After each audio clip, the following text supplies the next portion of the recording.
Güzelliği çektiğimiz işte hayatımda ilk defa, benzerini belki yaşadım ama burada hem çekim yaparken bir yandan da esasında şehri ufak ufak keşfetme şansım da oldu. Merhaba arkadaşlar, yepyeni haberlerle karşınızdayız.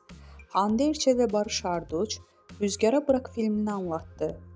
Başrollerinde Hande Erçel ve Barış Arduç'un yer aldığı Rüzgara Bırak'ın çekimleri Çeşme'de, Alaçatı'da gerçekleşmişti. Ünlü oyuncuların merakla beklenen filmine dair açıklamalar geldi.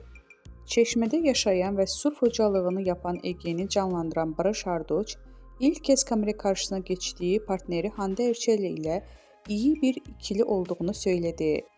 Eşsiz bir coğrafyada yaz mevsiminde insanlara yarattığı tüm pozitif duyguları barındıran izleyicisinden hoş duygular uyandıracağını umduğumuz bir film oldu. Sabırsızlıkla izleyiciye kavuşmasını bekliyoruz.